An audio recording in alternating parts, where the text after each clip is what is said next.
నాగేశ్వరన్ డైరెక్షన్లో ప్రభాస్ అన్న కల్కి మూవీ వచ్చింది. ఈ మూవీ 1200 కోట్ల పైనే కలెక్ట్ చేసింది. అయితే ఈ మూవీ గురించి మాట్లాడుతూ అమితాబ్ బచ్చన్ గారు ప్రభాస్కి 1000 కోట్లు కలెక్ట్ చేయడం చాలా ఈజీ, నాకు ఇదే ఫస్ట్ టైం అని చెప్పారు. అయితే ప్రభాస్ గారికి ఇది చాలా ఈజీ అని చెప్పి కమల్ హాసన్ గారు కూడా అన్నారు. అయితే ఇప్పటికే కల్కి మూవీ 1260 కోట్ల దాకా కలెక్ట్ చేసింది. RRR రికార్డులు కూడా దాటింది. నెక్స్ట్ కల్కి 2 కూడా రాబోతుంది. కల్కి 2 కలెక్షన్లు ఎలా ఉంటాయో చూడాలి. ప్రజెంట్ అయితే ఇప్పుడు అందరూ ప్రభాస్ అన్న రాజాసాబ్ గురించి ఎదురు చూస్తున్నారు. ఎందుకంటే దీంట్లో హర్రర్ కామెడీ అని చెప్పి ఆల్రెడీ చెప్పారు డైరెక్టర్ గారు.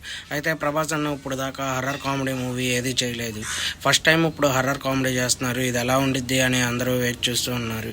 అయితే ప్రభాస్ అన్న ఫస్ట్ టైం కాదు, బుజ్జిగాడు మూవీ కూడా చాలా బాగుండిద్ది. దాంట్లో కామెడీ టైమింగ్ ప్రభాస్ అన్న చాలా అంటే చాలా బాగుండిద్ది. అలాగే బిల్లాలో రంగా క్యారెక్టర్ కూడా ప్రభాస్ అన్న కామెడీ టైమింగ్ చాలా బాగుండిద్ది. ఓకే ఫ్రెండ్స్, మన ఛానల్ని లైక్ చేయండి, షేర్ చేయండి, సబ్స్క్రైబ్ చేయండి. ఏమైనా తప్పులుంటే కామెంట్లో మెసేజ్ చేయండి. బాయ్.